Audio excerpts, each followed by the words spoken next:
Aleluia. Glória a Deus. Toda honra, toda glória seja dada a Jesus. Cumprimento os irmãos com a paz do Senhor. Quantos estão felizes hoje aqui? Escolha uma pessoa bonita do seu lado e dê um sorriso para ela. Abra sua Bíblia comigo. Mateus capítulo de número 26. E o versículo de número 36. Está escrito assim: E em seguida foi Jesus com eles a um lugar chamado Getsemane, e disse a seus discípulos: Assentai-vos aqui enquanto eu vou ali orar. E levando consigo a Pedro e aos 2 filhos de Zebedeu, começou a entristecer-se e a angustiar-se. E então lhes disse: A minha alma está profundamente triste até a morte. Ficai aqui e vigiai comigo. Feche a Bíblia, coloque no banco, na cadeira. Pegue na mão da pessoa mais perfumada do seu lado. Isso. Aperte a mão da pessoa com carinho até ela falar aleluia. Pentecostal que não faz barulho está com defeito de fabricação, né? Vamos orar mais uma vez. Pai, eu te exalto, eu te glorifico. Eu glorifico a sua majestade porque eu sei em quem eu tenho crido. Glorifico o seu nome mais uma vez pela existência da Igreja Batista da Lagoinha, por ter aberto as portas para que pessoas de diversas denominações pudessem estar conosco nesta campanha de avivamento espiritual de terças-feiras, e o seu nome tem sido glorificado. Só o reino das trevas está perdendo, Pai. E eu quero, Senhor, que ele não só perca, eu quero que venha a falência nessa noite, o reino das trevas. Senhor, eu quero que o Senhor me dê graça para ministrar a palavra de hoje. Haverá muita manifestação da sua presença nesse lugar, e eu profetizo. Eu digo, Senhor, antes de começar a pregar, 2 palavras de oração. A primeira é que ao redor desta igreja, num raio de 5 quilômetros, onde houver um demônio alojado agora, eu dou a esses demônios 5 segundos para desaparecerem de Belo Horizonte, porque se não sumirem, serão queimados pelo poder da glória do Senhor que descerá aqui. O segundo pedido a Deus é um pedido de atrevimento espiritual. Se ainda tenho crédito no céu contigo como pregoeiro da sua palavra, abre a porta do céu sobre esta igreja agora, e manda do céu para a terra uma comitiva angelical. Eu quero anjos de fogo descendo sobre esta igreja, que eles comecem a esparramar brasas tiradas do seu altar, e onde houver um crente batizado com o Espírito Santo, renova ele agora.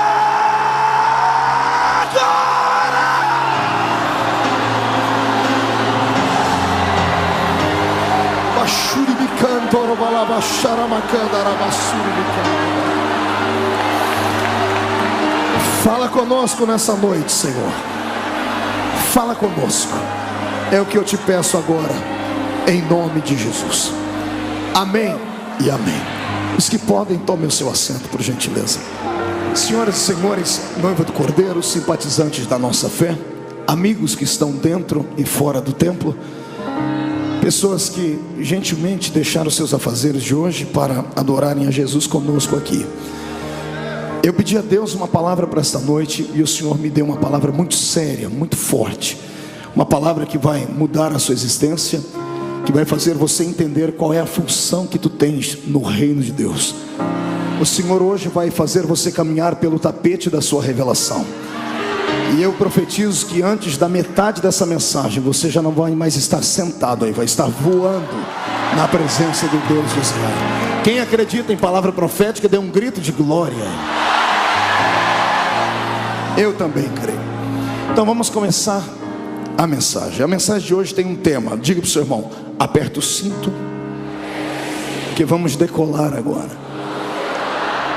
O tema dessa noite é esse: íntimos de Deus. Dá para repetir comigo? 1, 2, 3. Canto de olho para o irmão da esquerda desconfiado, o da direita.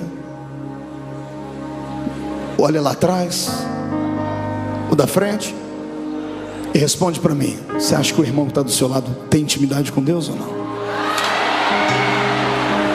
Vamos descobrir hoje aqui. O Senhor me deu um texto que é um dos textos mais belos e mais emocionantes da Bíblia Sagrada. A entrada de Jesus dentro do Getsemane, momentos que antecederam o seu julgamento pela mão de Pilatos, pela mão de Herodes, pela mão de Anás, Caifás, pelo julgamento das pessoas, das massas, enfim. Momentos antes de tudo isso acontecer, o Senhor Jesus convidou os seus discípulos para subirem com Ele ao monte da oração. Em um outro evangelho diz que o Senhor, tendo terminado de cantar um hino, convidou eles para subirem ao monte da oração. Um outro evangelho diz que o Senhor convidou todos os seus discípulos para estarem com Ele orando. E aqui no evangelho que nós lemos de Mateus, mais de forma detalhada, o Senhor divide a sua oração em dois tempos. Primeiro Ele leva todos os seus discípulos ao monte. Ele leva os 12, ou melhor, a história diz que foram apenas 11. Um dos 12 nesse dia arrumou um afazer. Deve ter dito a Jesus: Senhor, eu tenho que pagar uma duplicata no centro da cidade, eu sou tesoureiro do grupo, não dá para ir. E por isso ele não foi. Judas, ele tinha outra coisa a fazer. Os 11 subiram com Jesus ao monte.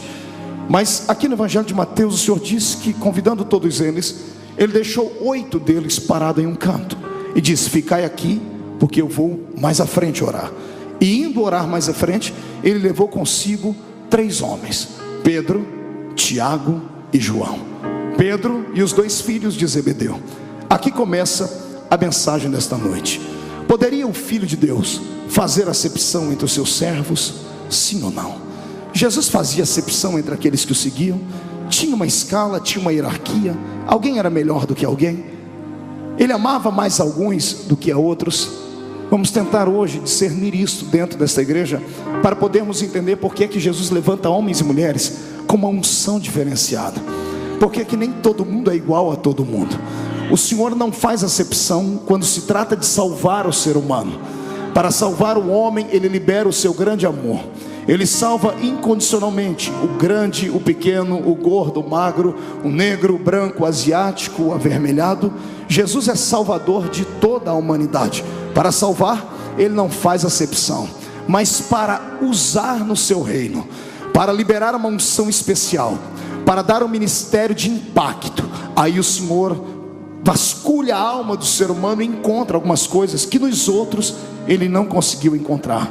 Deus hoje vai mostrar por que é que você é perseguido, por que é que você não consegue alcançar os seus sonhos, por que é que você já está crescendo, por que é que uns são quentes, outros são congelados. Vamos descobrir hoje aqui. Tudo é uma questão de intimidade com Jesus de Nazaré. Amém? Vale mais um glória a Deus aí? Mas antes de entrar no contexto, no texto da mensagem, pastor Márcio, eu queria aqui falar com a inteligência dos mineiros, que mineiro é muito inteligente. Tentar aqui hoje descobrir o que é que os homens viam em Jesus para segui-lo. Imagine você que convencer um americano é muito difícil, porque ele é muito patriota. O reino da América do Norte é cercado e ladeado por muitos heróis. Toda nação que tem história e tem heróis, muito dificilmente eles vão se curvar diante de alguém. Raramente você verá um inglês se curvar diante de outra nação, porque eles são uma nação antiga, são carregados de heróis. Se partirmos para o outro lado do mundo, você vai ver que é muito fácil influenciar um africano, porque é um continente que infelizmente tem muito poucos heróis. O brasileiro está quase na mesma escala. O brasileiro não tem heróis. A nossa nação não tem heróis. Por isso sofremos a influência do mundo inteiro. E eu não estou mentindo. Pergunte ao seu filho que estuda o nome de pelo menos 5 heróis brasileiros. Os neurônios dele vão começar a derreter e no máximo ele vai conseguir falar 3: Tiradentes, Marechal Cândido Rondon e Zumbi do Quilombo de Palmares. Passou disso, raramente vamos lembrar de algum herói. Eu sei que você vai dizer: pastor, somos uma nação nova, temos apenas 500 anos. Eu sei disso, mas o problema não está nisso. O problema está no nosso passado. Todo ser humano precisa se espelhar em um herói. Todo ser humano que cresce precisa ter diante dele uma imagem a ser seguida. Não uma imagem de escultura, não um Deus, ou um semideus, ou um pseudo-deus, mas alguém que possa representar para ele algo que ele possa desejar ser no amanhã. Os nossos filhos acabam se espelhando em nós que somos pais. Os seus filhos e os meus filhos às vezes acabam se espelhando em heróis que ele acaba assistindo na TV. Isto aqui vale uma história muito abençoada. Quando eu era pequenino, pequenino é ótimo essa, né? Não cresci muito, mas eu morava na Vila Tatu, lá da minha cidadezinha, e a gente era muito pobre. Pobre de marré. Era tão pobre que a gente não tinha dinheiro para nada. Então a gente criava os nossos brinquedos. E no fundo da minha casa tinha uma goiabeira. Quem conhece goiabeira aqui? Deixa eu ver. mundo é da roça, igual a mim. Pois bem, tínhamos uma goiabeira no fundo da nossa casa, e eu tinha 2 amigos particulares, o Tom e o Jerry. Nada disso. Tom é porque a mãe dele colocou o nome dele de Everton, e Jerry porque a mãe era apaixonada por um cantor da jovem, média, velha guarda. Jerry sabe tudo, hein, crente? Glória a Deus. Esse aí. E aí íamos nós 3, eu, o Tom e o Jerry, e a gente ficava debaixo daquela goiabeira criando situações, inventando brincadeiras. E você sabe que mente de criança é fértil. E um dia, um dos 3, besta, porque só besta para ter uma ideia dessa, em cima da goiabeira dissemos assim: vamos brincar hoje de Liga da Justiça. E um dos 3 disseram assim: hoje nós vamos brincar de Liga da Justiça. Cada um escolhe um herói. E aí falamos: e aí, que nós... Em cima da goiabeira alguém disse: olha, isso aqui agora é a espaçonave dos Super Amigos. E de repente um fez um barulhinho, e arrancou uma folha da goiabeira e disse: recebemos agora uma mensagem lá do Pentágono. Ó a cabeça de criança. E disse: aqui está escrito que o sol está se apagando, e só os Super Amigos podem voltar a fazer o sol aquecer de novo. E de repente olhamos um para os outros e disse assim: então vamos nós. Acionamos a espaçonave, pastor Márcio. Começaram a chacoalhar ela, né, para o motor pegando. E um em cada galho daquela goiabeira. E o Tom era muito levado. O Tom começou a chacoalhar e disse: estamos sendo atingidos por uma chuva de meteoros. Daqui a pouco o Jerry: vamos desviar daquele buraco negro. Quase caiu lá de cima.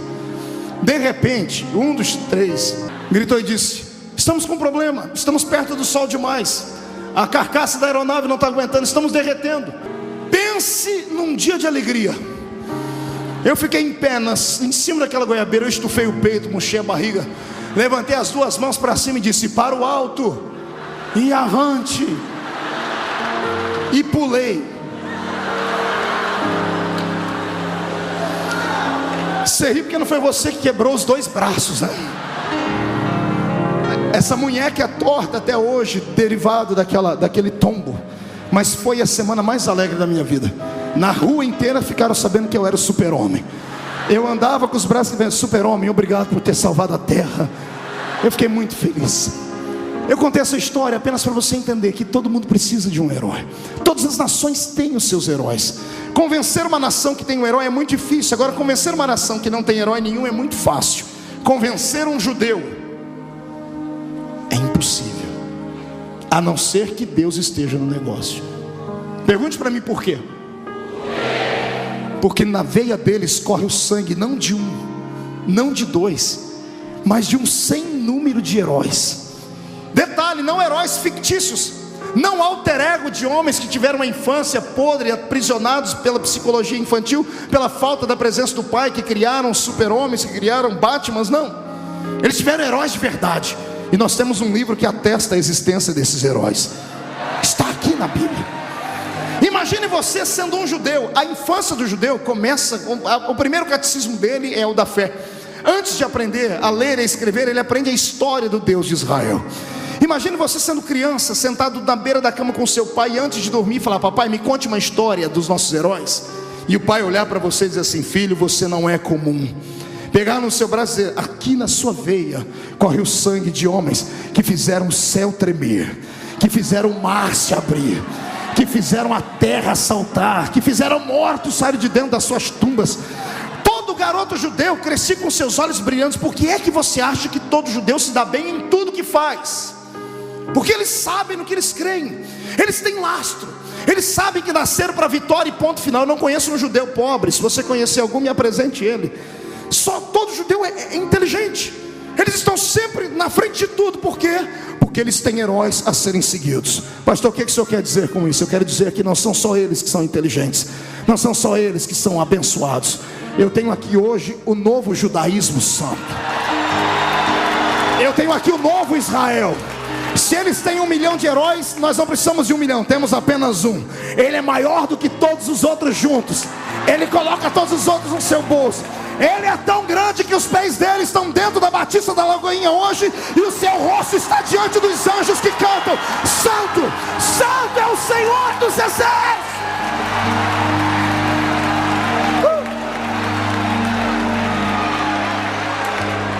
Quando Jesus veio à terra, Esses judeus esperavam um herói. Só que não podia ser qualquer um, tinha que ser um herói maior do que Moisés. Tinha que ser um herói maior do que Jeremias, maior do que Ezequiel, maior do que Elias. E achar um herói maior do que esse povo não era fácil. Os discípulos que Jesus escolheu, todos eles eram especiais. Diga para o seu irmão aí do seu lado, eram especiais. O Senhor não chama ninguém que está simplesmente pensando em viver uma vida à lá vão ter. O Senhor só chama gente de propósito, gente inconformada com a vida que tem. É por isso que quando o cidadão começa a procurar, ele acaba encontrando. É por isso. Todos os que Jesus escolheram eram especiais, mas todos eles buscavam um herói. E convencer esses homens não era nada fácil. Eu fico imaginando qual a arma, qual o poder tinha Jesus para convencer os discípulos. Eu sei que alguns podem levantar a mão e dizer: pastor, mas eram homens pescadores, eram gente inculta, incauta. Nem todos. Eu estudei a base da psicologia, a vida dos 12 discípulos.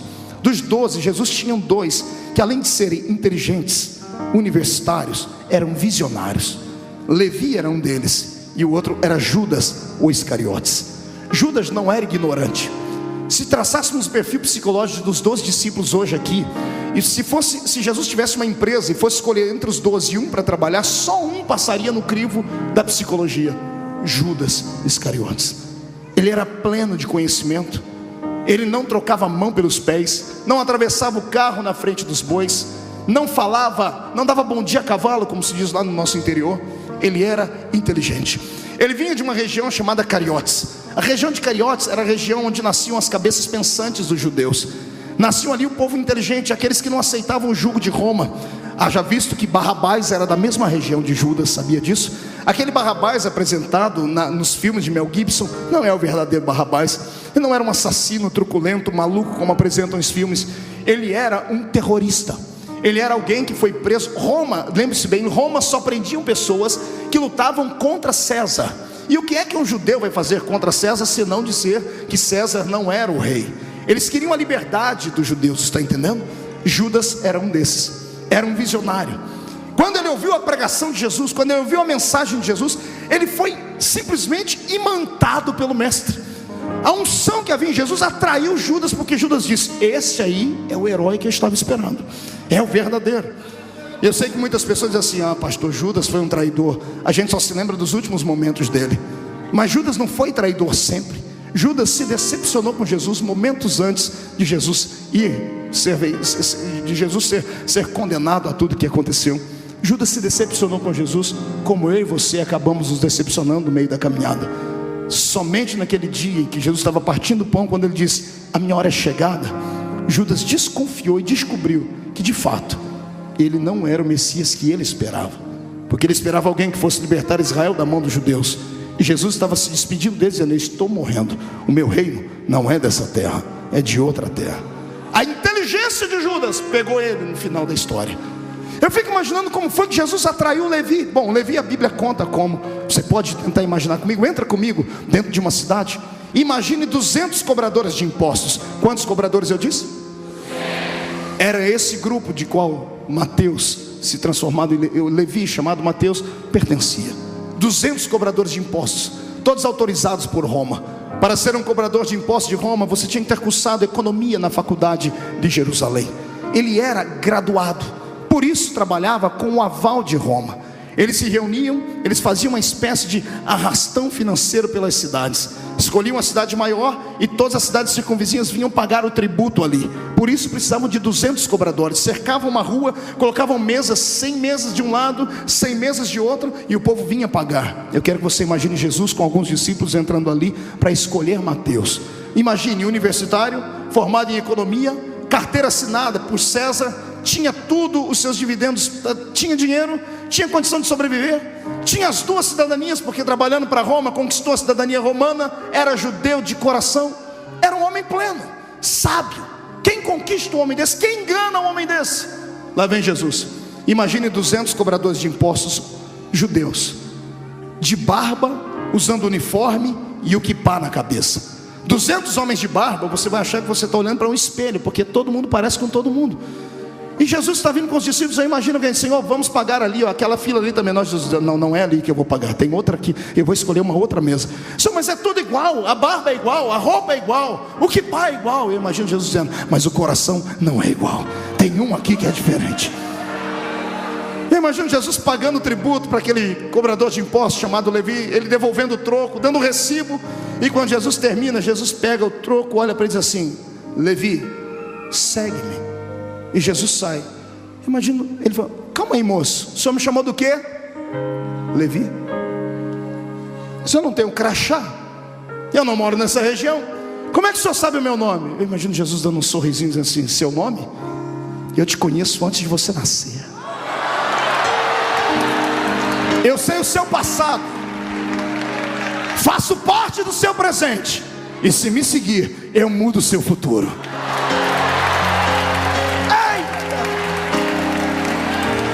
Jesus está indo embora e Levi está aqui, a carteira assinada, uma profissão bem feita, família. O que tinha Jesus para atrair esse camarada? Ele não era comum, ele só atraía gente especial. É por isso que quando eu prego dentro de uma igreja como essa, eu fico alegre, porque eu prego para a nata. Eu não estou pregando para o resto, estou pregando para aquilo que há de melhor. Está entendendo? Eu provo para você que você é melhor. Quando Jesus quer revelar alguma coisa muito séria, muito importante, quando ele quer revelar o futuro para alguém nessa cidade, ele não procura a casa dos mais ricos, dos grandes magistrados, dos grandes políticos, só se for cheio do Espírito Santo. Jesus prefere subir o morro, prefere entrar na favela, prefere ir lá na casa do BNH. Ele prefere olhar para você com 2 dentes na boca, um para doer, o outro para abrir garrafa. Mas quando ele fala, filho, você diz, fala, Senhor, porque o teu servo... Mão direita para cima, bate no peito até fazer barulho.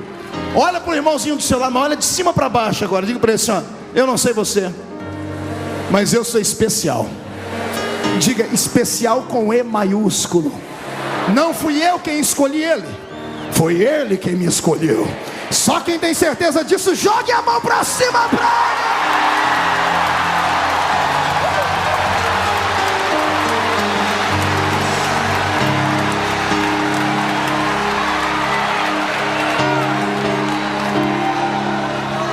Ser um judeu não era nada fácil.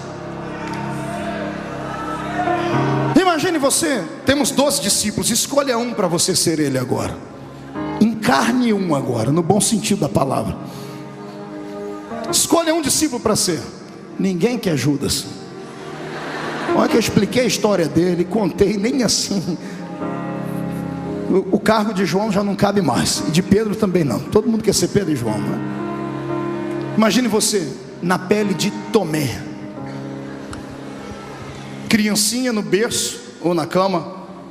Tomé, vai dormir. Papai, conta uma história dos nossos heróis. Vou contar só uma.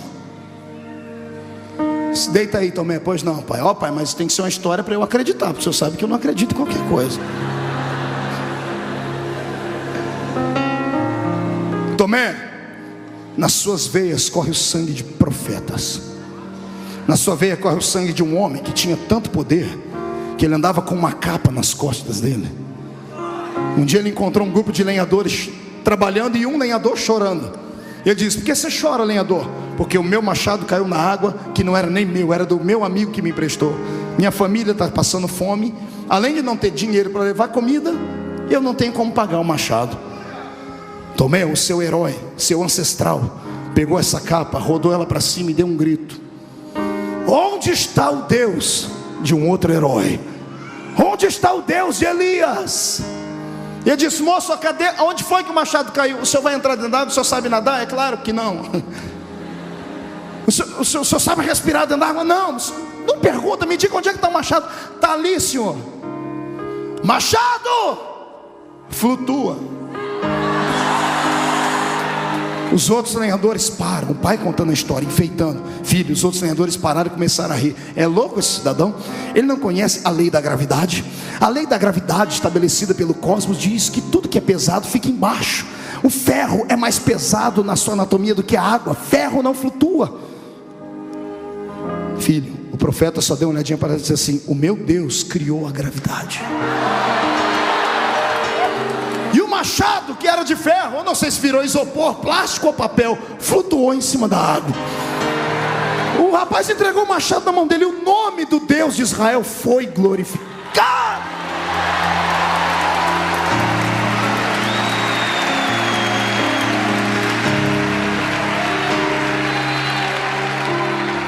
Imagine você sendo André. André tinha um coração amoroso, se entregava fácil. Papai, me conta uma história, mas eu quero uma história diferente, eu quero uma história para o coração. Filho, vou te contar uma. Israel não teve só heróis, Israel teve heroínas. Cadê as mulheres? Não vão dar um grito não? Como é que é, papai? Heroínas? Mas as mulheres na nossa sociedade, na nossa fé, não tem muito valor. De fato, filho, mas teve vezes que elas foram decisivas na história de Deus. Teve uma, filho, que virou heroína com quase 90 anos. O nome dela era Débora. Ela estava em cima das palmeiras, e o herói da época fracassou, ficou frouxo, não tinha coragem de descer para possuir os vales. E o Senhor disse assim: Débora, chama o herói da época e dá-lhe um couro, Débora. E Débora chamou ele, lá vem o herói todo bambambam, filho. Chega ele, Baraque, olha o nome dele, o homem do trovão. Baraque, o homem do trovão. Eu disse: Débora, você me chamou aqui, velhinha, para me dar, vovozinha, a senhora vai me dar um bolinho de fubá? Não. Um cachecol? Não. A senhora me chamou aqui para dizer que a senhora queria ter um filho como eu? Não. Para que a senhora me chamou aqui? Para te chamar de covarde, calça curta e frouxo. O Senhor mandou você possuir a terra, e você está com medo de 900 carrinhos de ferro lá embaixo. Mas Débora, são 900 carrinhos de ferro. O seu Deus pode transformar ferro em sucata, Baraque.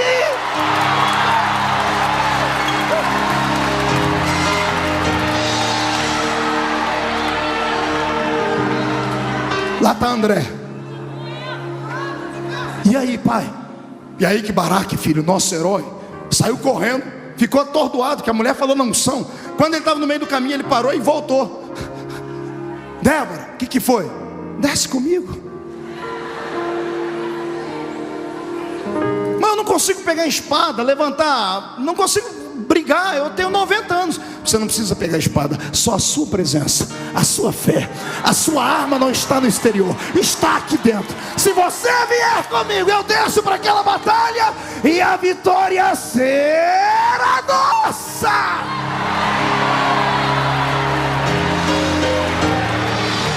Ei, pense você ser um deles, que cresceu ouvindo histórias de que viria um homem que não seria só um homem, maior que Moisés, maior que Elias. E chegou esse homem. Ele chegou de mansinho, como chega o mineiro, comendo pelas beiradas, quietinho, não é assim? Bem do jeitinho de vocês, como quem não quer nada.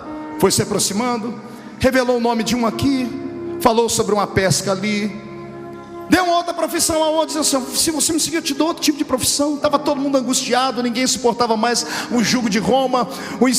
A religião judaica estava falida, era uma religião só de palavras perdidas, faltava essência de vida.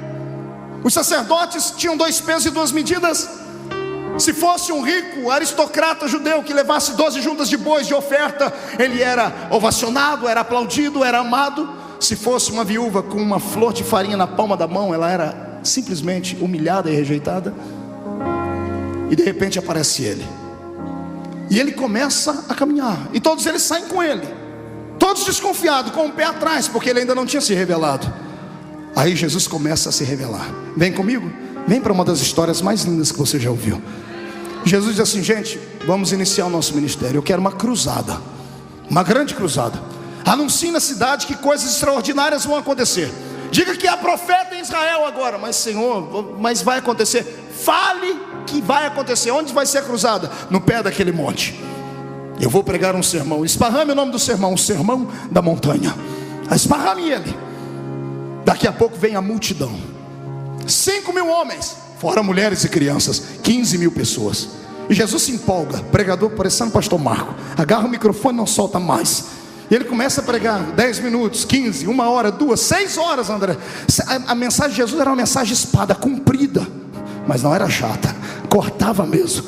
E ele prega pregando. Daqui a pouco um barulho no meio da multidão. Glória a Deus, pastor. Não. Língua estranha? Não, um barulho estranho. Pergunte que barulho. 15 mil estômagos roncando de fome.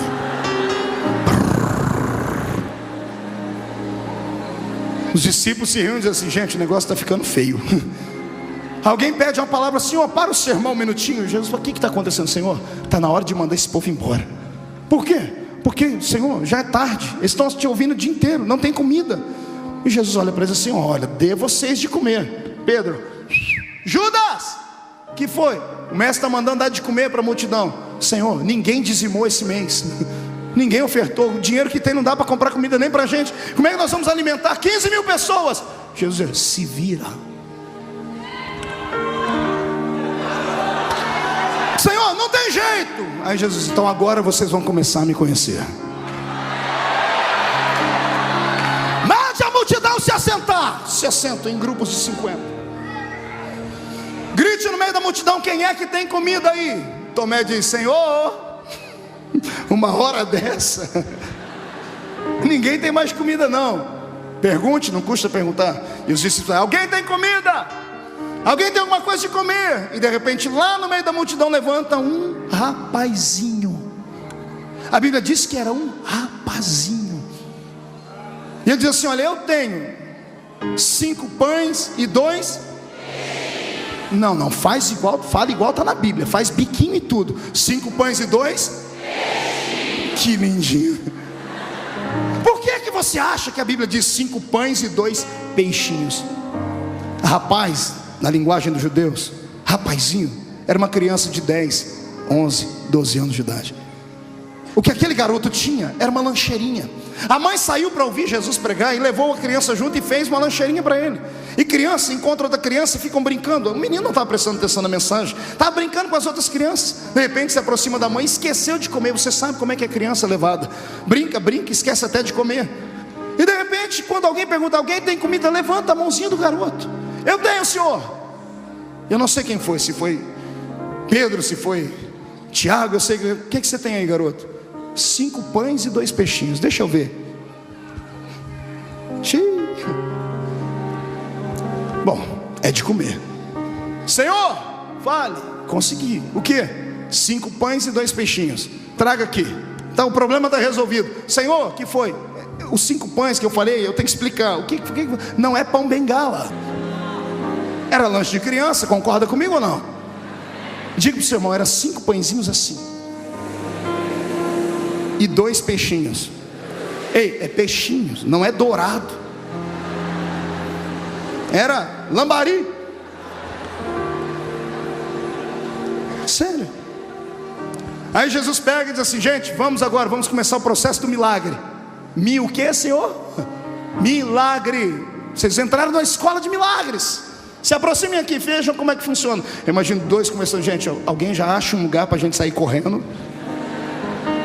Veja a melhor maneira da gente escapar. Já cerque, veja se alguém arrume um burro, um jumento, um cavalo, um negócio, porque vai virar tumulto isso aqui. E Jesus, empolgado, pega os pães, os peixinhos, afaga a cabeça do garoto, pega o primeiro peixe e divide em 2. A senhora aqui da frente, para a senhora um pedacinho, a senhora para outra. Alguém aqui do lado de Jesus cochichando, dizendo: Senhor, falta 5 pães e 1 peixinho. Ele pega o peixinho e reparte esse pedaço para o Senhor. Senhor, 5 pães. Jesus pega a primeira bisnaguinha 7 boys e parte no meio. Um pedacinho para a senhora, um pedacinho para o Senhor. Senhor, 4 pães. Sinal de alerta: arrume o caminho, nós temos que fugir daqui. Mais um, Senhor, 3 pães. Mais um, Senhor, 2. Mais um, Senhor. Que foi? Desespero. Só tem um. Jesus fala, eu imagino Jesus falar: era aqui que eu queria chegar.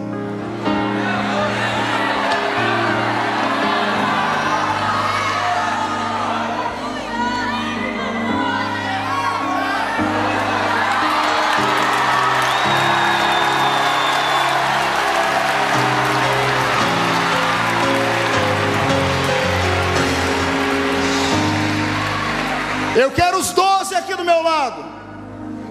Jesus parte o pão e diz: Pedro, esse primeiro é seu. Pedro pega o pão, e quando está todo mundo olhando para esse pão, quando eles tiram o olhar desse e olham para esse está inteiro ainda. O que aconteceu? Agora ninguém mais olha, todo mundo está olhando para a mão dele. Ele diz: Pai, eu te dou graças, Pai. Jesus fala: Tiago, esse é seu. Tiago está até errando a mão porque está olhando para cá. Enquanto essa mão de Jesus vai para lá, essa aqui o pão faz assim, ó.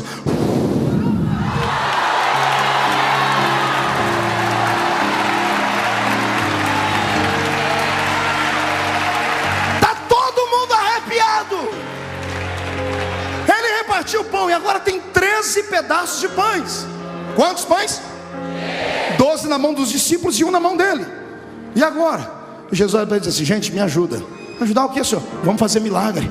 Mas senhor, a gente não sabe não. Ei, vocês não precisam saber, vocês estão perto de mim, eu ensino. É assim, ó, pega o pão, faz assim, ó, graças te dou, graças te dou. Pedro, cresceu aqui, cresceu aqui. Tiago, cresceu aqui também, cresceu aqui.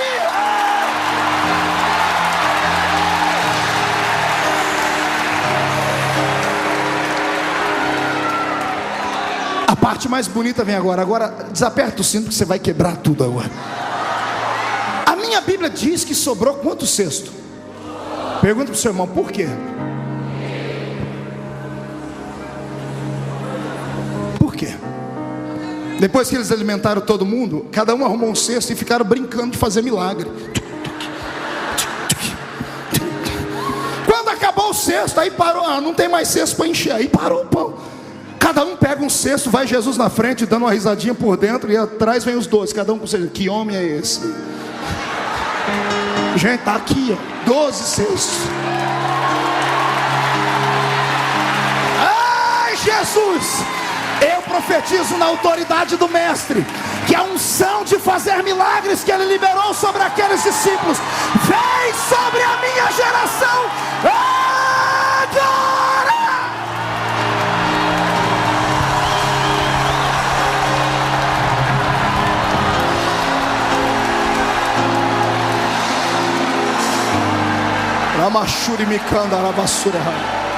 Sente aí.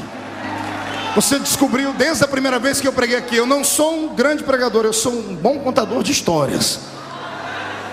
Foi todo mundo dormir, Jesus dormindo num quarto separado, e no outro quarto os 12. Entre lá dentro agora. Imagina a conversa dos 12. Judas e Mateus, os estudados. Gente, calma aí, tem que ter uma explicação. Não, tem que ter uma explicação. Será que foi fermento? O que será que foi? Eu imagino Pedro dizendo: larga a mão de ser besta, vocês dois, rapaz. O homem é o homem, é o cara, ele é o cara. A gente estava esperando ele. Não, Tomé, não, eu só acredito se acontecer mais algumas coisas aí. Jesus está do outro lado, do lado divino dele, escutando tudo que eles estão falando ali dentro. Jesus diz: espere amanhã, espere amanhã. Acorde de manhãzinha. E aí, estão preparados para quê? Vamos para a escola de milagres. Bora, bora, senhor. O que nós vamos fazer hoje? Hoje nós vamos atravessar o mar, porque eu quero ir do outro lado. Mas senhor, é longe. Não interessa, eu sou o chefe, eu mando. Vem, todo mundo. Eles entram dentro do barquinho. Judas está lá, irado, dando as últimas moedinhas, pagando a embarcação do táxi. O que ele vai fazer do outro lado? Tem tanta gente para ser ganha aqui. Ele entra e Jesus diz assim: gente, olha, a caminhada foi difícil, eu passei a noite orando. Eu vou ficar aqui na popa do barco dormindo um pouquinho, ok? Quando chegar do outro lado, vocês me acordem.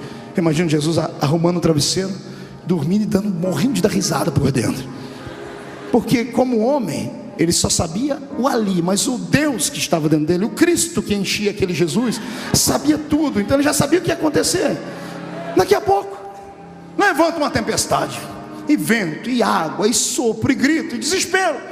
12 discípulos, cada um com um balde, tirando água lá de dentro. Gente, está na hora de acordar ele. Está não, rapaz, vamos, a gente já está passando, está nada, está fechando o tempo. Daqui a pouco a gente não dá mais, temos que chamar ele. Mas chamar para que ele vai poder fazer? Bom, pelo menos ele morre com a gente. Senhor, eu nem acredito que ele estava dormindo. Acho que ele estava só igual mineiro, com o olho aberto, todo fechado. O que foi? Senhor, uma tempestade. Tempestade, cadê? Aí, Senhor, isso é tempestade? Isso é uma brisa. Não, Senhor, a água parecendo um copinho. Senhor, ajuda a gente. Claro que eu ajudo. Lá vem Pedro, tosse, o quê? Um balde. Para quê? Precisa ajudar a gente, tirar água daqui. Eu lá preciso de balde, rapaz, dá licença. Vocês não me conhecem ainda. Jesus sai da polpa e vai lá para a proa do barco.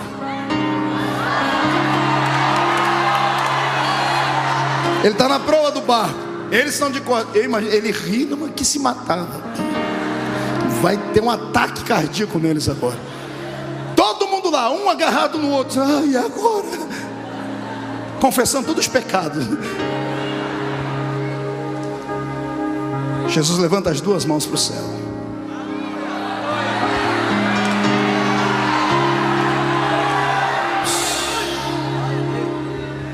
E ele grita. Ele ordena.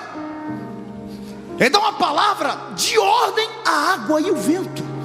Eu estudei um pouquinho nessa minha vida.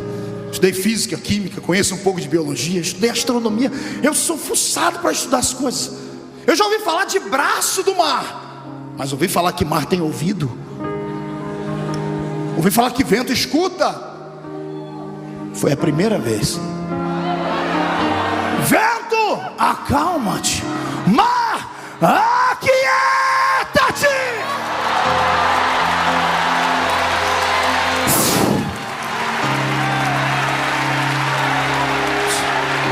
Parou tudo. Ele vira para trás. Posso dormir agora, senhores? Homens de pouca fé. Lá vai ele, se ajeita no travesseiro. E os 12 estão lá. Que homem é esse? Que até o vento e o mar obedecem.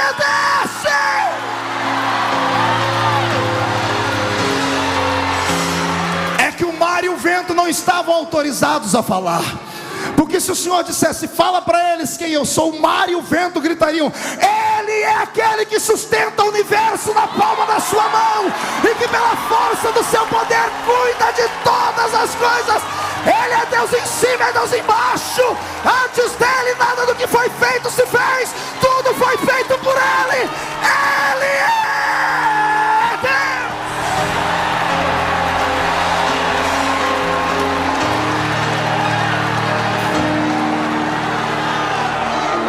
Pastor Márcio, eles até esqueceram o que foi fazer do outro lado do mar.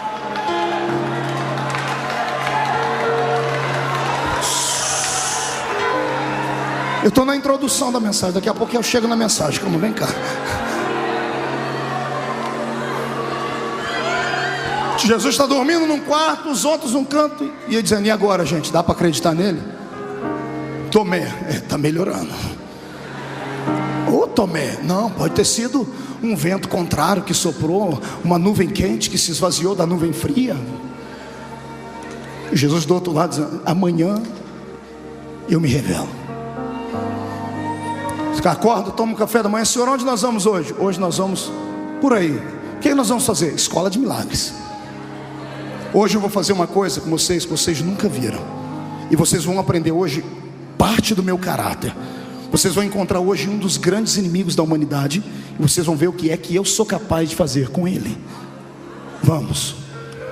E Jesus chama todo mundo para cantar um hino. O hino da Batista da Lagoinha ainda. Está todo mundo cantando. Quando chegam numa grande avenida lá de uma grande cidade, eles viram a esquina, vem a caravana da vida cantando, se depara com a caravana da morte. A caravana da morte vem trazendo um féretro dentro de um esquife.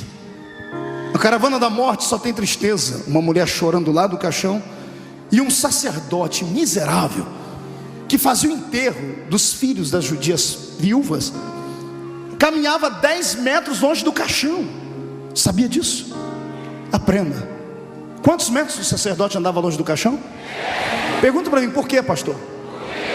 Porque o sacerdote era muito puro e santo, não tocava em coisa morta, queria acelerar o processo do enterro do defunto, não se preocupava com o coração da pessoa que ficou. E quando Jesus entra, ele entra na frente do cortejo fúnebre. Ele olha para trás, não tem mais ninguém, todo mundo saiu de perto, porque a lei é universal, mundial. Todo mundo sabe que quando um cortejo fúnebre está andando, todos têm que abrir espaço para passar. Respeito não por quem foi, mas por quem ficou, que está ficando sozinho. Jesus não sai da frente. Volta todo mundo aqui, Senhor, mas vamos ser presos. Ninguém é preso perto de mim, volte. Vou ensinar vocês hoje o que é que eu faço com a morte quando eu encontro ela. Só vou dar um recadinho para você. Você já se perguntou por que na crucificação Jesus morreu primeiro do que os outros dois?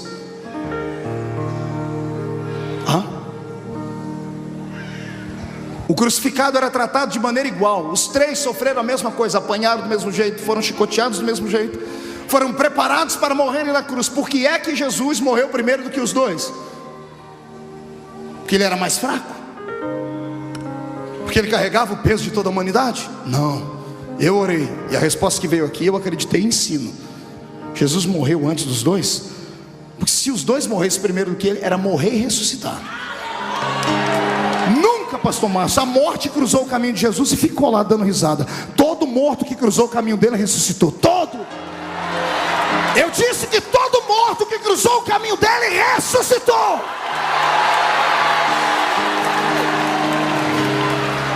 Então, para não ter que ficar ressuscitando de fundo, porque perto dele ninguém fica muito dizendo assim, vou eu primeiro. Voltando à história. Quando Jesus para e olha para aquela mulher, ele não se comoveu com o rapaz, ele se comoveu com a mãe do rapaz. Quando Jesus olhou para ela, o lado divino dele vasculhou a mente dela, porque Jesus veio à terra para isso, para entender o ser humano. Foi isso que Deus veio fazer em carne, porque Deus, da primeira à quinta dispensação, inocência, consciência, governo humano, patriarcal e lei, veio na nuvem, na graça, no fogo, na glória, e não pôde absorver o sentimento da humanidade. Deus não conseguiu compreender porque que o homem não conseguia respeitá-lo. Aí Jesus veio e se desfez da sua forma divina e veio ser um como nós, para entender o que é frio, o que é calor, o que é dor, o que é abandono, o que é sofrimento, o que é choro. E agora Jesus estava diante de uma experiência única. Ele queria entender por que é que as pessoas choravam quando o morto ia embora. Aí o lado divino dele entra na mente da mulher e vasculha a memória dela, e ele entende por que ela chora. Por isso que ele chorou com ela. Você nunca se perguntou por que Jesus chorou com ela? Foi só por causa disso. Quando ele foi na memória dela, sabe o que ele viu? Ele viu aquela mulher com 8 dias de um bebê nascido, com as suas entranhas ainda dilacerada, sorridente, com dores, mas sorrindo, indo com o marido, com uma pombinha, um pouquinho de flor de farinha, entrando dentro do templo, porque todo macho de 8 dias era apresentado para o Senhor. E Jesus viu dentro dela a memória do sacerdote, pegando o bebezinho e levantando: Senhor, transforme ele num profeta, transforme ele numa bênção para Israel, numa bênção para a sociedade, numa bênção para o judaísmo.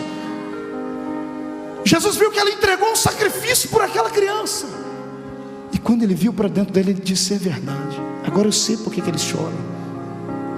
Essa criança foi consagrada a mim, e ela foi embora antes da mãe. E Jesus chorou com ela.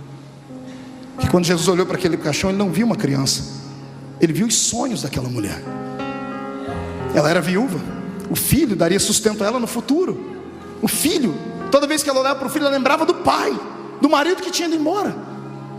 Era o sustentáculo dela, já era maldita por estar na terra viúva. Viúva era destratada, tinha um filho para lhe dar graça, agora não tinha marido e nem filho, estava humilhada. Além do sonho estar morto no caixão, a cova estava aberta no cemitério. Aí Jesus entra e para a história. Ele faz aquilo que nenhum sacerdote tinha coragem de fazer. O sacerdote está a 10 metros do caixão, ele vai e se aproxima do caixão. Ele olha para dentro do esquife e olha para a mulher e diz assim: não chores. E ele levanta aquela mão de novo. Quando ele levanta aquela mão, os 12 lá no canto dizem: o que ele vai fazer? Toda vez que ele levanta essa mão, algo acontece. O que ele vai fazer agora? Eu quero aqui desmistificar uma passagem da Bíblia, essa que estou citando, para que você entenda melhor. A Bíblia diz que Jesus tocou o esquife. Ele tocou o quê? Esquife é feito de que matéria? Madeira. Esquife é caixão. Isso. Para que Jesus ia tocar no caixão? Se caixão não ressuscita, se madeira não tem vida? É que o escritor da Bíblia, e todos eles, sendo judeus e bons judeus, queriam limpar a imagem de Jesus, porque nenhum judeu aceitava ninguém colocando a mão em defunto, em coisa morta. Então escreveram: Jesus tocou o esquife. Ele não tocou o esquife, ele enfiou a mão, foi no peito do defunto. Está olhando nos olhos e está dizendo: não chores. ele enfia a mão no peito, defunto, além de estar dentro do caixão, ainda estava amarrado, igual Lázaro, atado, parecendo uma múmia. Jesus diz: não chores. Eu imagino a mão dele procurando o coração sem vida, enfiando a mão no meio das talas, encontrando o peito do rapaz. Não chores, moço, levanta-te. Levanta-te. Você acha que o rapaz simplesmente fez assim, ó, puf? Deixa eu te explicar o que é preciso fazer para um morto ressuscitar. O sangue está coagulado, seco. O coração explodiu lá dentro. Os rins viraram uma pedra. A pele está esturricada, azulada ou roxa. A pupila dos olhos está dilatada. A língua está virada para dentro, enrolada. Não há mais mucosa dentro da sua boca. Não há mais umidade nas bocas. Os nervos estão travados. Possivelmente a perna do rapaz foi quebrada para ser colocada dentro do caixão. Quando Jesus disse: moço, levanta-te, a vida teve que dar um jeito de entrar nele. O sangue vai ficando líquido de novo. Um calor desce do céu. O hálito de Deus cai dentro da boca do rapaz. A pele seca começa a ficar volumosa. Os ossos quebrados se juntam. Os olhos voltam a ficar normal. A língua solta. E o rapaz senta.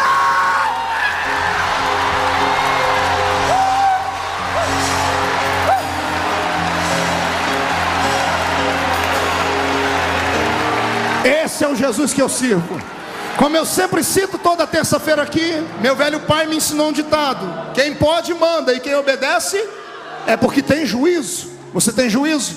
Me obedece. Levante as duas mãos para cima. Eu profetizo que nenhum dos seus sonhos, ainda que estejam mortos e atados, secos e quebrados, ainda que tenha uma multidão gritando: vamos enterrar, ainda que o coveiro já tenha cavado o buraco e lá está a lápide, o Senhor Jesus manda dizer que nessa noite Ele trava esse defunto e diz: vai voltar a viver, vai ressuscitar.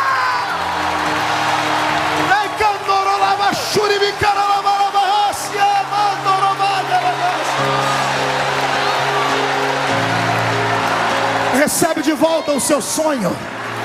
Leva de volta o seu sonho para casa. Se algum sacerdote seco queria enterrá-lo, deixa ele gritar num canto: hoje não tem enterro. Não, você que gosta de ir para velório e comer bolachinha com chazinho, hoje não tem bolachinha nem chazinho. Hoje tem festa. Hoje tem celebração de festa.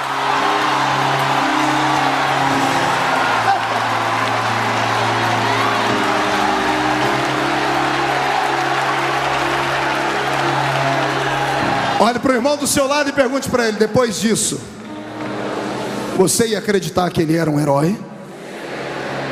Responda para o seu irmão. Contra fatos não há argumento. Ele era o Messias. Ele era o Messias.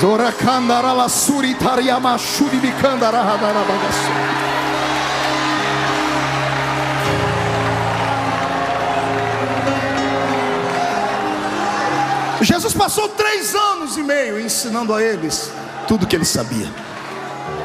Ele mostrou a eles que tudo que um homem faz, o outro pode fazer. Ele mostrou a eles que se tiver unção, fé, comunhão com Deus, o impossível pode brotar. Ele graduou cada um deles. Só que enquanto ele ensinava, ele os observava. Ele fazia o quê? E sabe o que eu descobri? Vamos para a mensagem de hoje. Sabe o que eu descobri?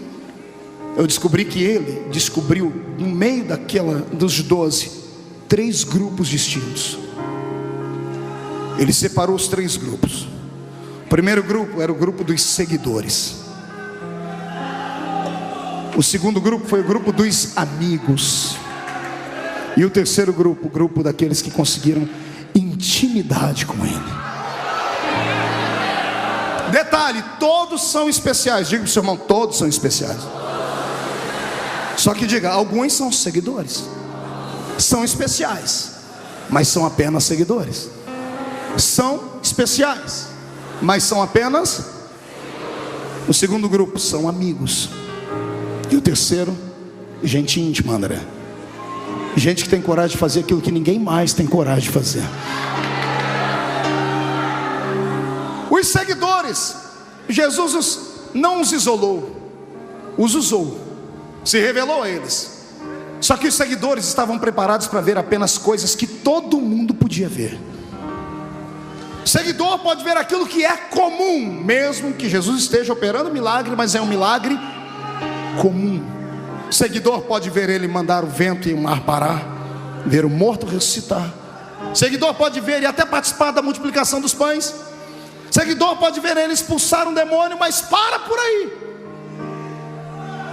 Até para orar com ele, os seguidores ficam aqui embaixo.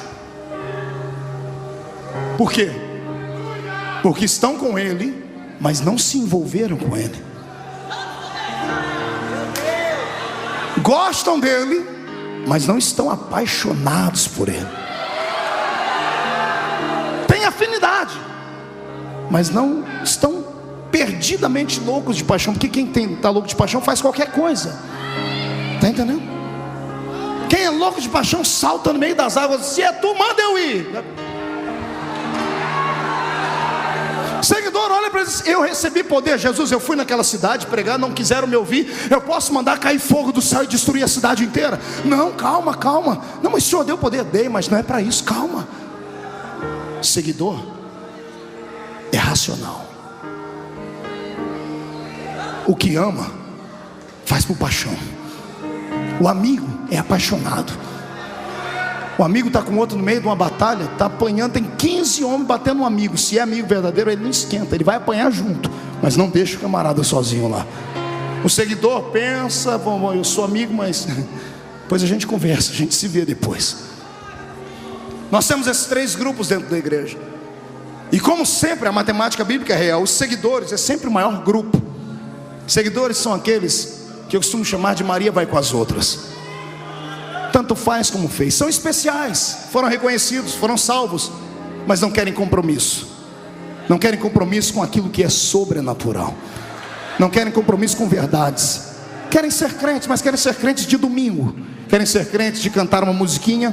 Querem ser crentes até entregar o dízimo, mas para por aí. Não quero compromisso, não quero expulsar demônio, não quero fazer, não quero testificar, não, eu quero ficar aqui na minha. Sou seguidor, respeito ele, mas tá bom para mim aqui. Nós temos uma geração de seguidores, gente que é especial porque Jesus se revelou a eles, mas não tem coragem de ir além do normal. É gente que não quer tirar os pés do chão. Até entraram no rio do avivamento, mas estão lá com o dedão no fundo do rio. Não solta o dedo, morre de medo. Ei, a palavra do Senhor para você é essa: solte o dedo e vem nadar. Seguidor tem medo de profundidade. Gosta do status, mas tem medo de profundidade. Sabe por que nós não operamos mais milagres? Só temos seguidores. Só seguidores. Temos enfeites de igreja. Prepare 2 guarda-costas para sair comigo daqui. Seguidores, a igreja está cheia de seguidores. Só gente que do jeito que veio vai. Gente que quer negociar com ele. Gente que está perto dele só para ver milagrezinhos, e quando vê um milagrezinho aplaude. Gente que quer coisa simples. Eu quero dizer para você: conhecer Jesus é como entrar numa escola. Você pode permanecer lá embaixo no alfabetismo espiritual, ou pode ser graduado. Eu não quero ser apenas do jardim de infância. Eu quero diploma de graduação com meu mestre.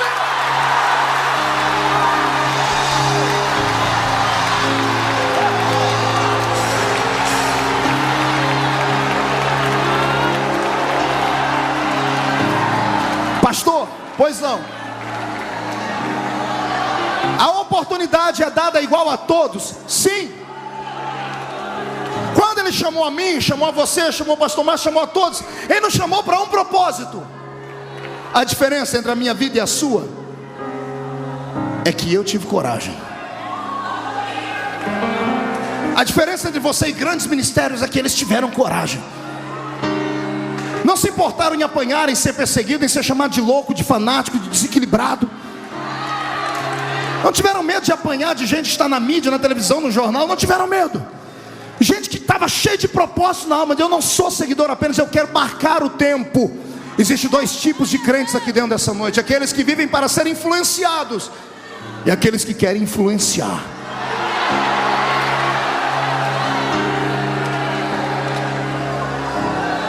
Pastor, mas tá bom ser especial, ser seguidor, mas pelo menos eu estou no circuito dele. Sim, só que você nunca vai crescer. Você vai ser como metade dos evangélicos desse país. Só acostumaram a ouvir, não sabem fazer. Tudo que conhece é porque ouve alguém dizer, não tem coragem de buscar.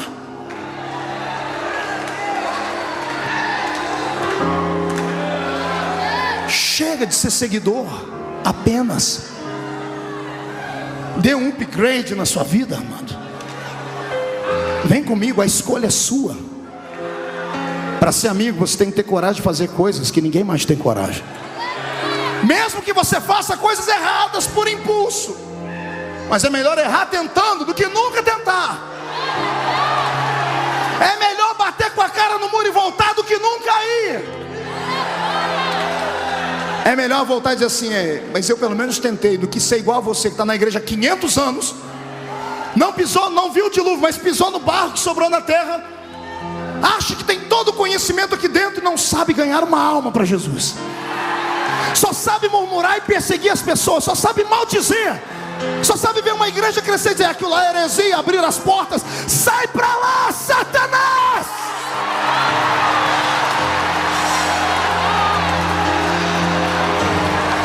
Faça a diferença. Ei, quer que Deus faça algo na sua vida que Ele nunca fez? Então faça algo para Ele que você nunca fez. Ouse. Crie coragem. Tem 12 dentro do barco, só um quis pular lá, pastor. Depois ficaram todo mundo, afundou o homem de pouca fé. Ele vem e diz assim, eu afundei, mas só eu tive o gostinho de pisar na água.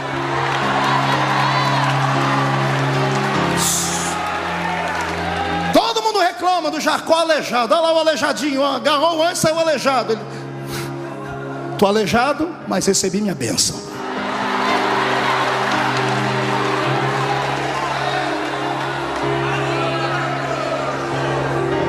Surpreenda Deus. Surpreenda Deus. Chame a atenção dele. Paulo diz que nós somos um livro aberto, sim ou não? Sim. Que tipo de livro é você? Romancezinho, barato? Um gibi? Historinha para boi dormir? Ou você é um livro cheio de emoções? Livro que é dramáticozinho, a gente lê e põe lá. Livro técnico, cheio de palavras escalafobéticas, a gente lê, dá sono e guarda. Quando o livro tem história, a gente lê e quer ler ele até o final. Seja um livro que Deus tenha prazer em ler. Seja alguém que ponha Deus em dificuldade. Mostre para Deus, pastor, como? Invoque a presença dos milagres na sua vida. Dê trabalho para Deus. Ministra sobre a sua casa, sobre o seu vizinho, sobre o seu trabalho. Toma posse da terra. Sai dessa vida pobre e seca. Vem prosperar.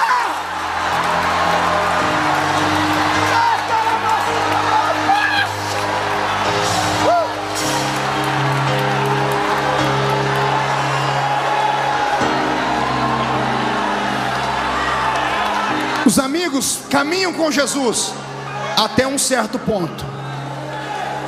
Os seguidores vêm mais abaixo. Até para orar com Jesus, o seguidor tem que ficar mais embaixo. Tem 8 aqui. Jesus diz, vocês fiquem aqui, eu vou ali para frente orar. Amigos.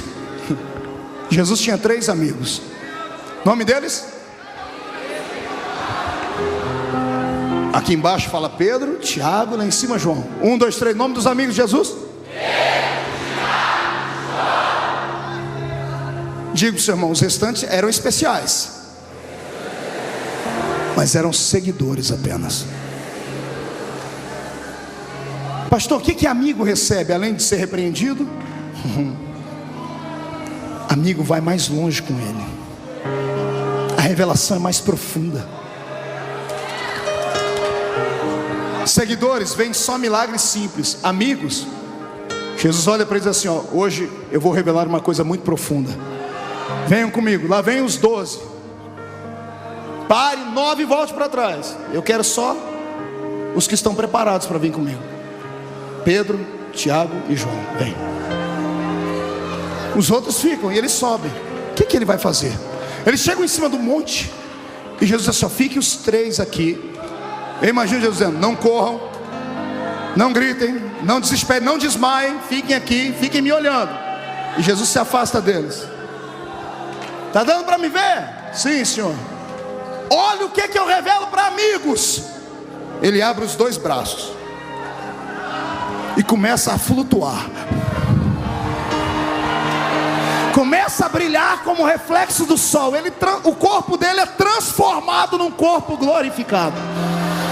Ele está lá em cima voando, está os 3, um agarrado, o outro tremendo, querendo cair. Ele falou para não cair. Se ele está revelando é porque ele viu alguma coisa na gente. Senhor, Senhor, deixa a gente dobrar o joelho. Vai, dobra. Os 3. Eu imagino Pedro, Tiago e João. O que é isso? Ele voa. Meu super-herói voa.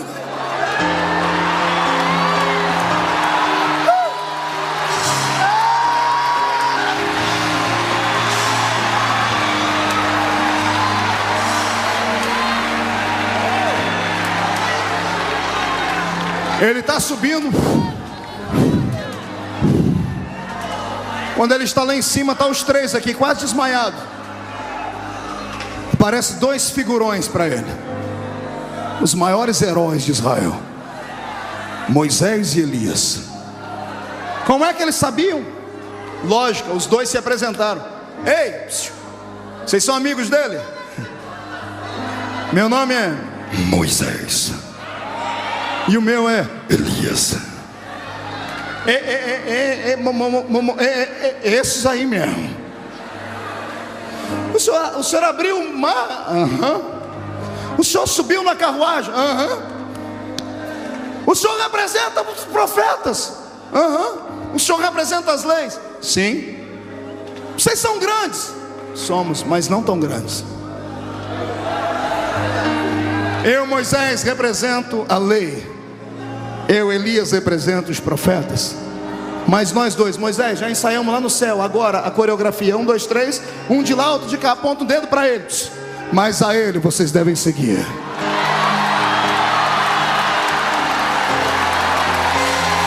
Ele é maior do que os profetas. Ele é maior do que a lei. Ele é a graça.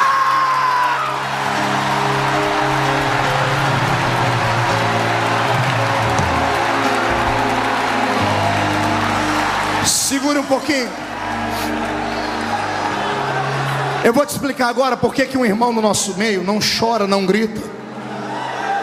E por que o outro quase desmaia, quer pular de cabeça para baixo. É uma questão de intimidade. É amizade. Está entendendo?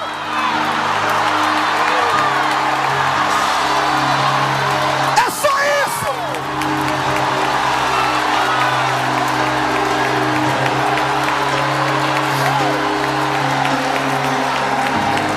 Eu não maltrato os seguidores.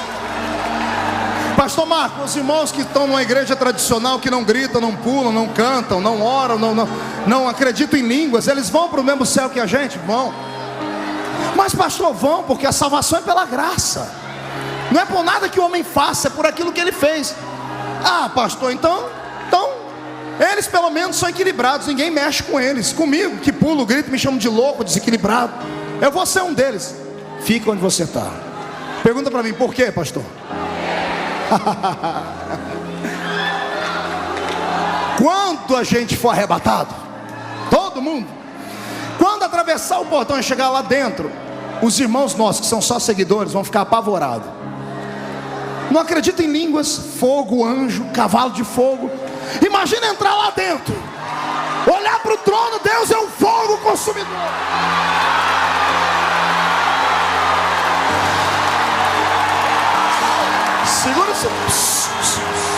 Segura, segura, segura. Até eles acostumar com o ambiente lá em cima, pastor Márcio, o povo da Batista da Lagoinha já fez a festa.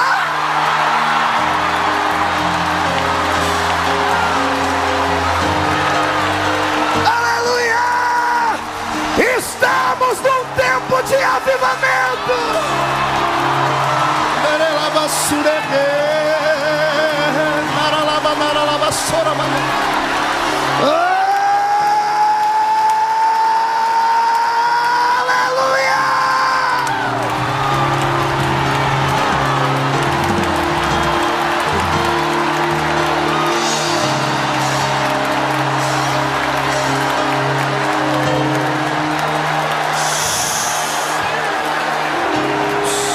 Segura um pouquinho.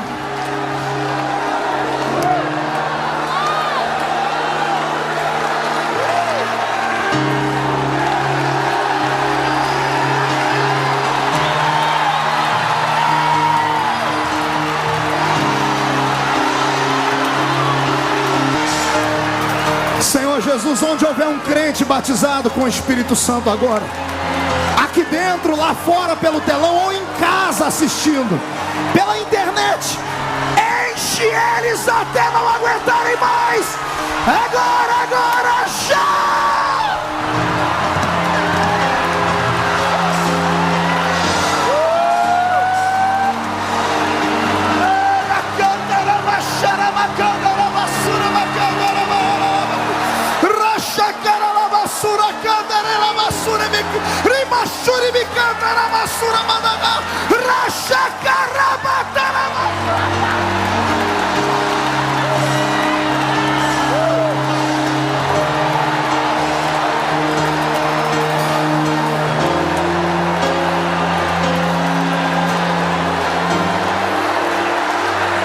Íntimos de Deus. Segure um pouquinho. Sente. Sente.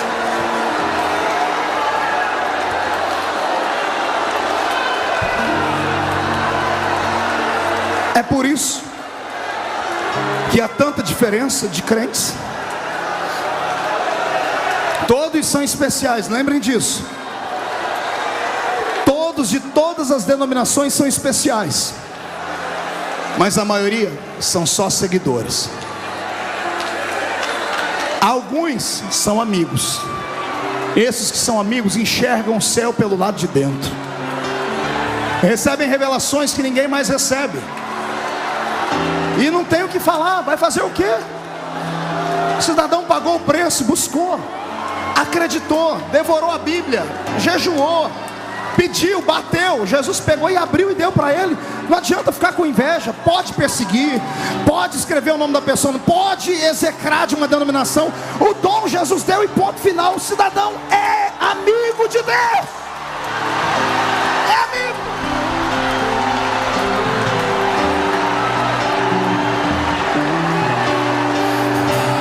Segura aí, senão a gente não vai embora hoje. Olhe para cá.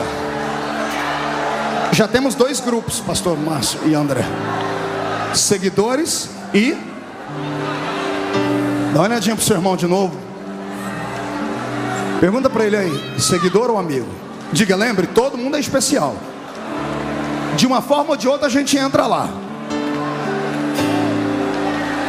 Olhe para mim. Seguidores e amigos. Segure só um pouquinho. Agora eu vou te mostrar como faz para chegar no auge e ser íntimo de Deus. Os três amigos, onde Jesus ia, eles iam junto. Pastor, eu posso pedir para 3 pessoas subirem aqui? Preciso de três cidadãos de terno aí, ó. Vem cá. Deixa a Bíblia aí, deixa a Bíblia aí. Põe a Bíblia, vem cá. Vamos ver quem que é o mais bonito. Todos, né? Mas o senhor é o mais idôneo. Fique aqui. Obrigado. Não é velho, é idôneo. Esse aqui vai ser Jesus. Aleluia. Fique você dali. Pedro e Tiago, fica lá. Aqui está João. E os 9 sentados, todo mundo comendo peixe frito. Jesus gostava de churrasco de peixe, está na Bíblia isso. Ele era chegado em peixe. Não se estranhe se na boda do cordeiro tiver um peixe frito assado. Não se assuste. Fica aqui do lado dele. É para ficar do lado, cabra ruim. Fica um do lado aqui, isso. Todo mundo lá, mas os amigos sempre perto dele. Perto, mas não tão perto.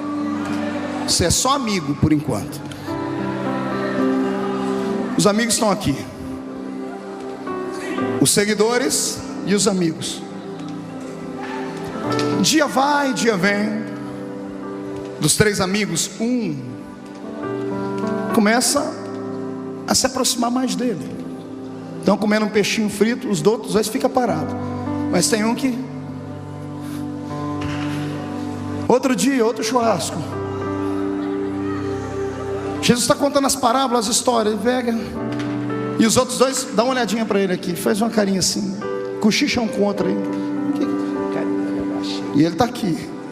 Ele não está nem aí para o que eles estão falando. Está aqui, pastor. No outro dia, a intimidade, eu já disse, a intimidade é uma coisa interessante. Além de estar aqui, eu seguro. No outro dia, ele está assim.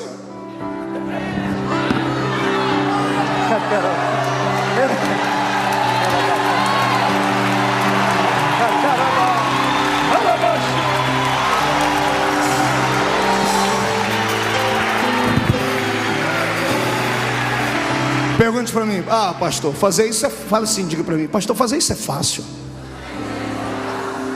Hoje, há 2000 anos atrás, ser judeu, você vê um judeu andar de mão dada com um homem. Se você vê alguém aí fora de mão dada com outro homem, você já fica todo malicioso, preconceituoso.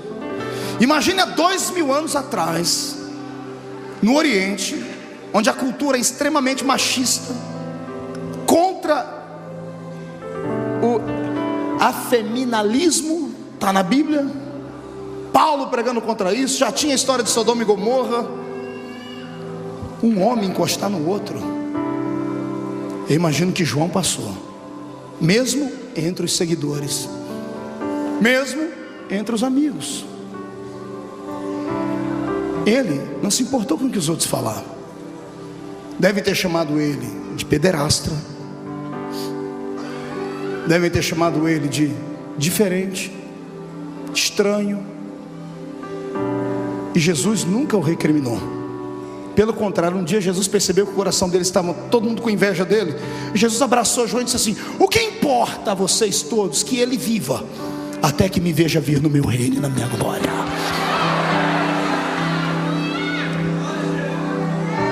Seguidores e amigos todos tiveram morte truculenta. Foram mártires. Ajudaram a fazer o nosso movimento crescer. O sangue deles foi semente em terra fértil. Louvado seja Deus pela vida daqueles homens que faleceram, com exceção, é claro, de Judas, mas que depois teve o seu cargo ocupado por um outro.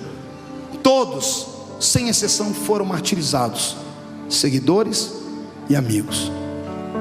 Mas aquele que ficou íntimo, a morte não conseguia pegar ele. Ele pastoreou Éfeso, ele ensinou as igrejas. Ele que começou o ministério dele cheio como um evangelista: Senhor, eu quero mandar fogo naquela cidade e destruir. Quando ficou bem velhinho, ficou tão amigo de Jesus que ficou parecido com ele. Ficou tão íntimo que ficou parecido com Jesus. E disse assim: filhinhos, não pequeis, mas se pecar, fiquem tranquilos, temos um advogado para com o Pai. Vocês conseguem imaginar ele, que hora antes queria destruir uma cidade, porque não ouviram ele pregar agora? Ele está dizendo assim: ó, se você pecar, Jesus vai te ajudar. Ele ficou parecido com Jesus. A morte não levava ele. Ele tem 90 anos de idade. O imperador de Roma resolve encarar ele, dizendo assim: ei, vai parar de adorar esse Jesus ou não? Ele disse: é claro que não. Mas eu vou te matar. Faça isso logo. Eu já caí da escada, já naufraguei, já caí de cima. Ninguém me mata, eu não morro. Você não morre por quê?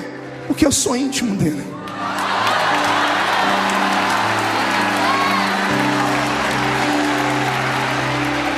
imperador de Roma fez assim com ele: ninguém te mata, a morte não te pega, não, pois eu vou dar um jeito, a sua morte será pior do que a de todos. Ele pega um censo e vê como todos morreram: João Marcos arrastado pelas ruas de Alexandria, Pedro crucificado de cabeça para baixo, Tiago ao fio da espada, alguns decapitados, Tomé esfolado. Ele viu todas as mortes. Ele disse: eu quero arrumar uma morte que nenhum deles teve. Você é o último, então sua morte vai ser pior. Ele tem uma ideia brilhante, veio dos quintos dos infernos, faz um tambor de azeite quente, acende um fogo e fica borbulhando, azeite fervendo.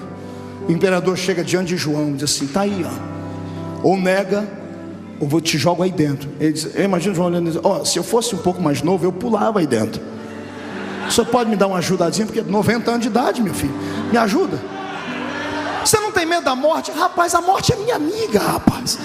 É a carruagem que vai me levar para junto daquele meu íntimo.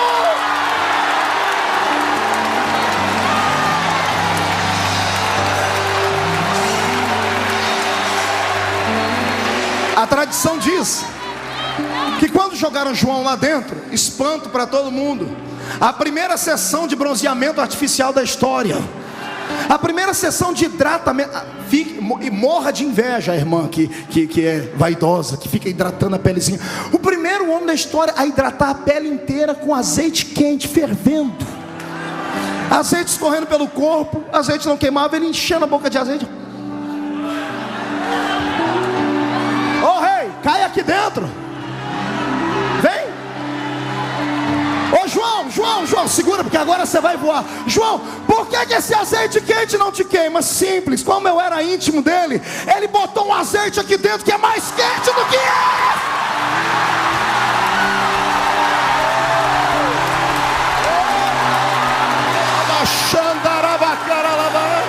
recebe um pouquinho desse azeite aí.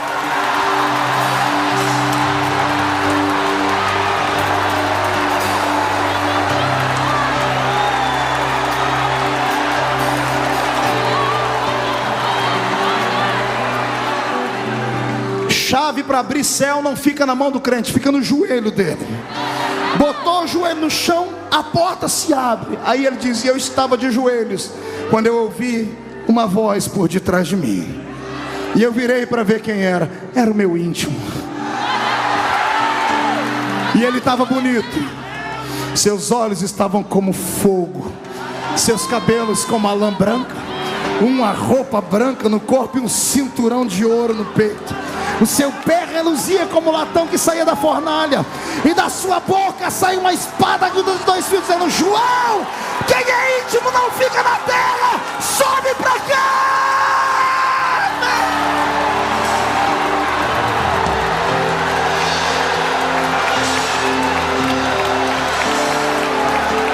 Fique de pé comigo, igreja do Senhor.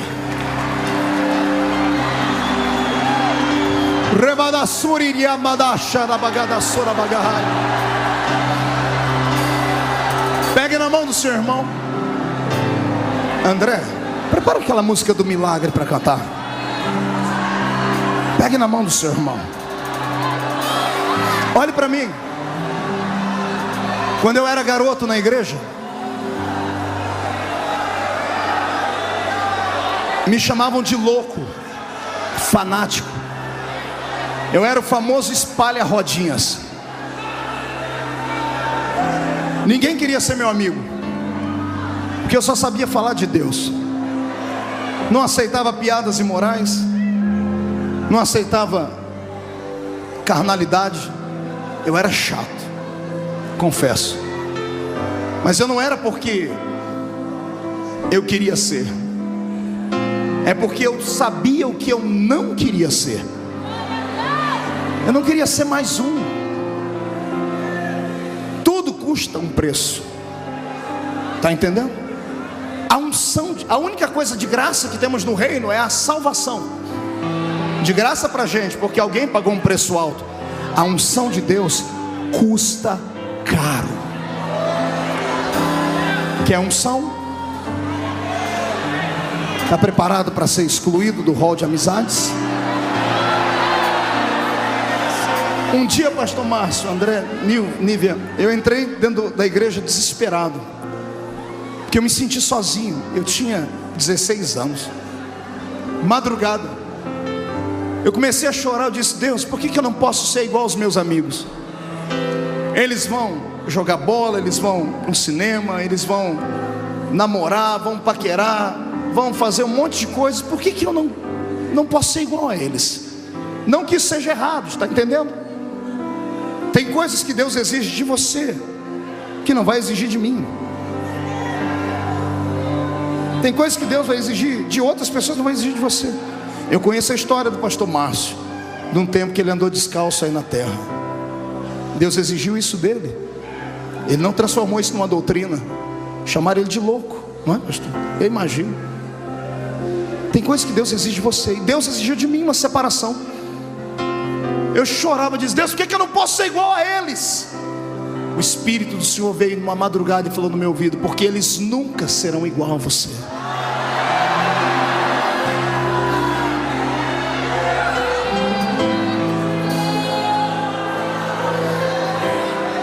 Todos os meus amigos que eram os paqueradores da igreja eram os moços que eram mais famosos.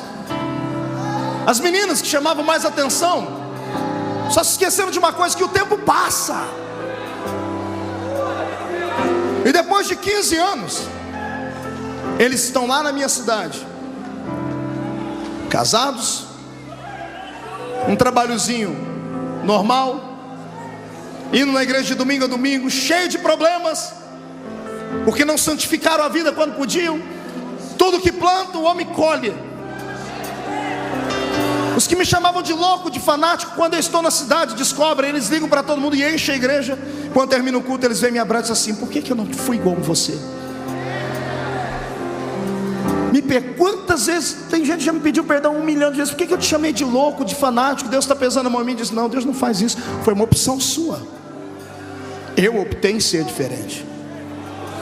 Lembre-se, todos são especiais. Seguidor, amigo e íntimo. Mas só pode ter revelações profundas aqueles que pactuarem mais fundo com Deus. Nada que você faz em sacrifício ao Senhor fica em vão. Nenhum tipo de jejum que você faça, quer seja de palavras, quer seja de roupa, quer seja de comida, quer seja, se for para Deus, para ser uma pessoa diferente, não fica em vão. O Senhor marca em algum lugar no céu. Eu te convido hoje, mineiro, a mudar de vida, a deixar de ser só mais um seguidor. Eu te convido a se envolver com Deus. Posso dar um testemunho, pastor Márcio? A primeira vez que eu estive aqui naquele domingo, quem estava aqui no domingo que eu participei, a primeira vez, tinha um rapaz ali, ó, naquela galeria, um rapaz forte, e o Senhor me deu uma palavra de revelação para ele, da mente dele, que ele tinha uma veia entupida, e o Senhor estava mudando a vida dele. Hoje, quando eu cheguei de manhãzinha hoje em casa, de São Paulo. Eu moro no interior, moro a 500 quilômetros de São Paulo. Estou dentro do escritório, de repente eu vejo um rapaz sentado lá. Eu falei: eu te conheço. Ele já começou a chorar: pastor, sou eu aquele rapaz que há 2 meses atrás, lá na Batista. Eu falei: o que você veio fazer aqui, rapaz? Eu vim mostrar para o senhor o exame, ó.